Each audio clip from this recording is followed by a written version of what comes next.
right, guys, welcome back. So we have a bunch more stuff to dig into here after the preliminary injunction was blocked by Judge Corley, allowing Microsoft to go ahead and close the Xbox Activision Blizzard acquisition by July 18th, essentially putting this deal through. Now it's going to be up to what happens with the CMA and the UK and what they decide to do going forward, because right now they are in the appeals process. However, something extremely interesting did occur right after the FTC made their decision, and it is that Microsoft and the UK regulators, they agreed to actually pause their Activision battle to negotiate and come to an agreement with remedies to again push this deal through in the UK. So everything right now is in Microsoft's court, in Microsoft's favor, and looking very, very good for this deal to officially close and everything to be approved everywhere pretty much in the world with the big regulator. So this was something that popped up right after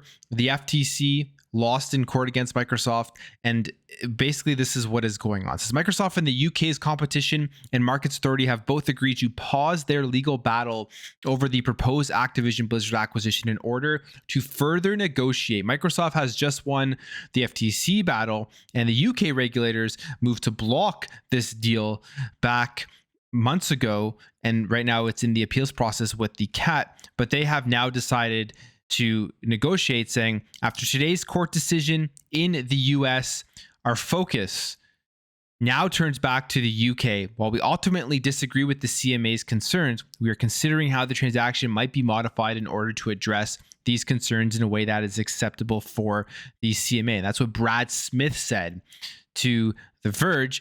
And then it says, in order to prioritize work on these proposals, Microsoft and Activision have agreed with the CMA that a stay of the litigation in the UK would be in the public interest, and the parties have made a joint submission to the Competition's Appeal Tribunal to this effect. So the appeal, everything that is going on with that litigation right now in the UK is going to be on hold, and the two parties are going to come together and probably come to some sort of agreement to get this deal approved in the United Kingdom. So this is huge. I mean, the FTC, I think, was the last thing that the CMA was really hoping would happen to really solidify the fact that it was going to the appeals process and they would easily be able to beat Microsoft in court. And I think now that the FTC has lost the preliminary injunction and the deal is going to close, I feel like the CMA is sitting there thinking, well, we don't have the backing right now of the other huge regulator to have some proof as to why the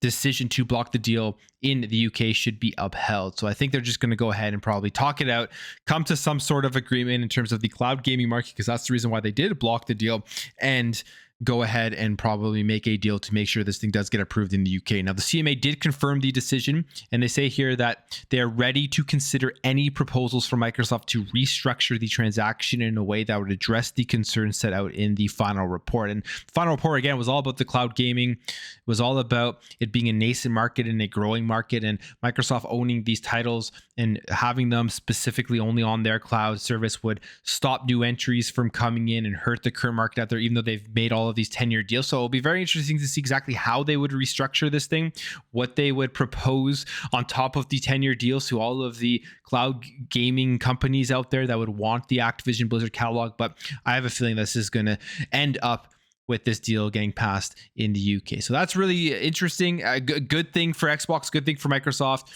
And if you're a gamer who plays on Xbox and you're looking forward to what's to come, it's going to be games coming over to Xbox Game Pass. It's coming on to Xbox Cloud Gaming once everything is closed up. July 18th is very, very close, about a week away, pretty much exactly a week away.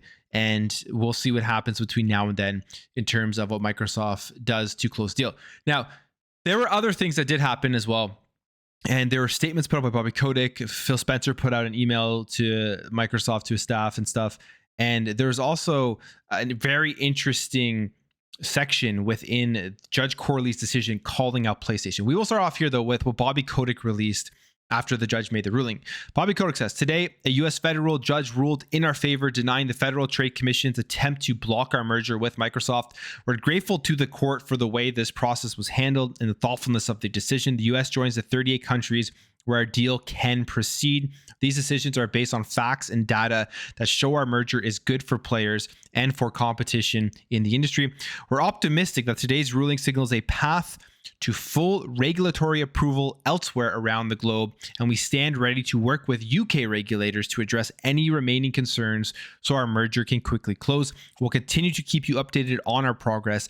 Thank you for all you do for our players, for our company, and for each other. So obviously just signaling the fact 38 other countries had already approved this deal. The US and the UK are the two right now that were holding it back. The US, they're going to be able to close. UK, they're going to be negotiating, and I'm assuming coming to an agreement to get it passed, and everything is going to end up working out. Now, Phil Spencer had a memo that was sent out to Microsoft employees about the FTC win. Here's what Phil says. It's rather lengthy, but I will go through it. It says, today, a U.S. District Court judge issued a decision denying the Federal Trade Commission's request for a preliminary injunction, which would have temporarily blocked our acquisition of Activision Blizzard from closing in the United States. We're grateful that upon a review of the evidence and witness testimony, the court rejected the FTC's claims that our acquisition would harm consumers.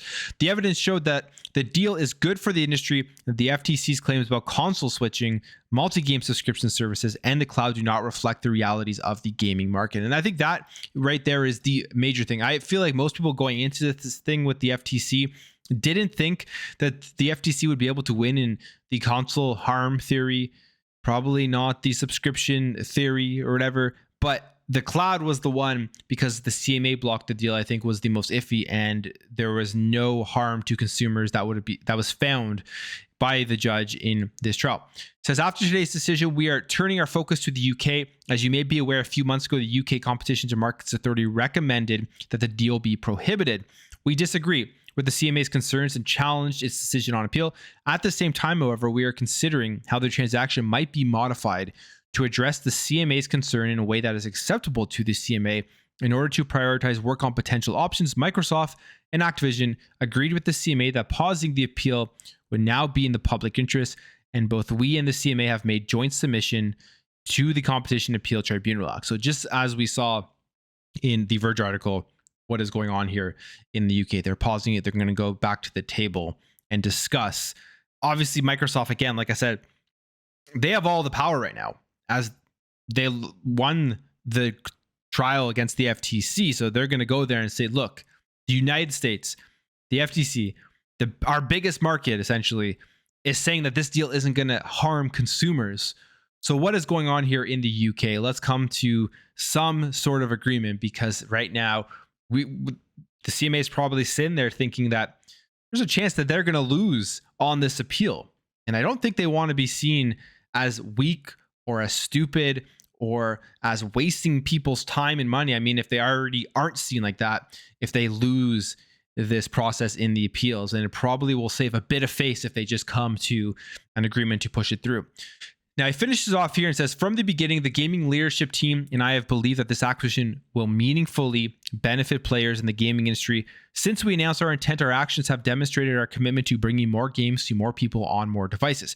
This includes numerous signed agreements to make Activision Blizzard games, Xbox first-party games, and Game Pass all available to more players than they are today.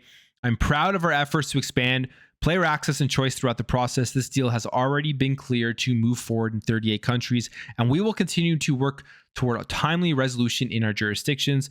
And then he goes on and thanks people for their time and dedication, all that type of stuff. So that's the main thing that they've been focusing on, is increasing the access to their games and their first party stuff.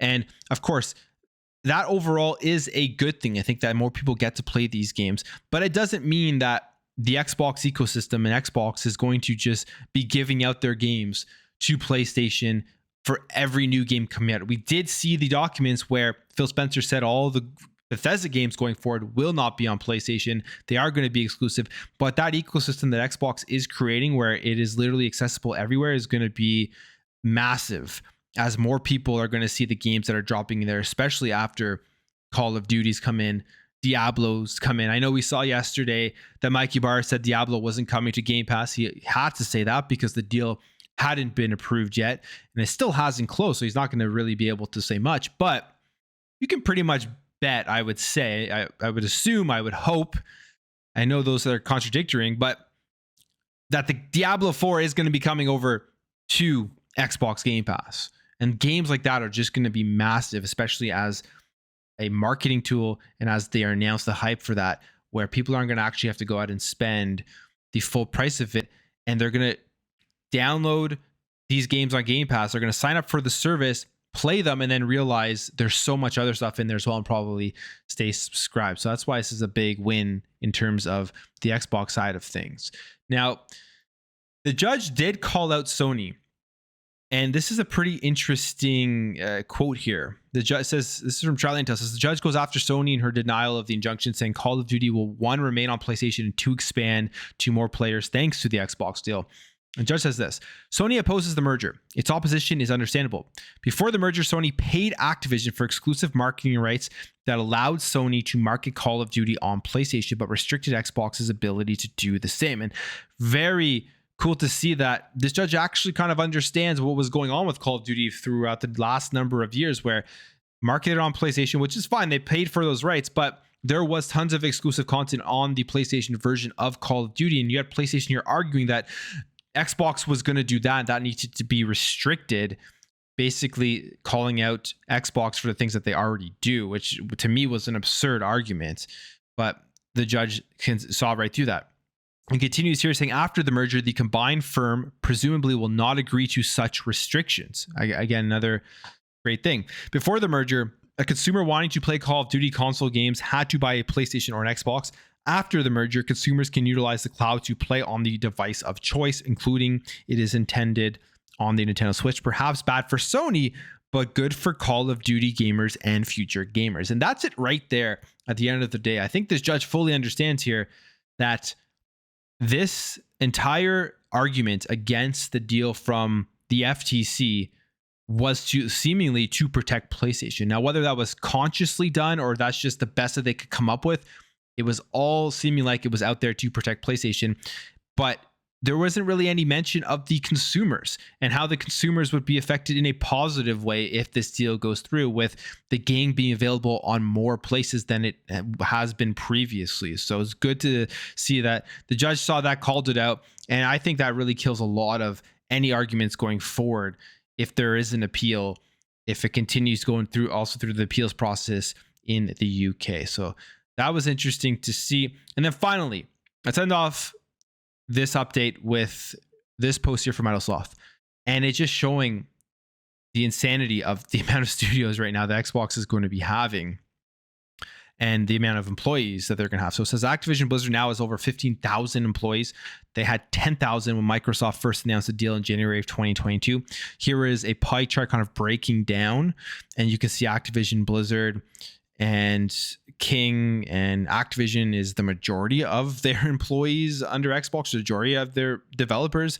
Then you have a big chunk for Xbox Game Studios and a slightly smaller chunk there for Bethesda. So there are a lot of people that are going to have to be managed. And I think this will definitely call into question going forward. How is Xbox going to manage all of these studios? How are they going to make sure that the games coming out are high quality? Are they going to stay hands off like they have been doing, and then we're kind of burnt on that with Redfall?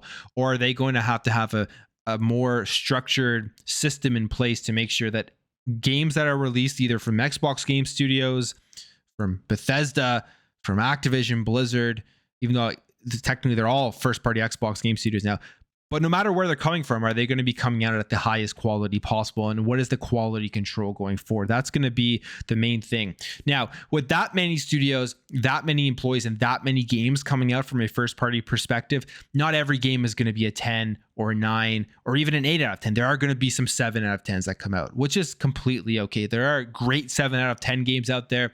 I've liked games that are reviewed at 3 and 4 out of 10, but not every single game is going to be a 10 out of 10 game of the year banger, which should be absolutely expected when there's this many games that seemingly are going to be releasing from Xbox. But I will leave the video there, guys. Let me know what you think about all of this stuff. If you did enjoy this video, hit that thumbs up. If you are new here, please hit that subscribe button, help this channel grow, and I will catch you guys in the next video.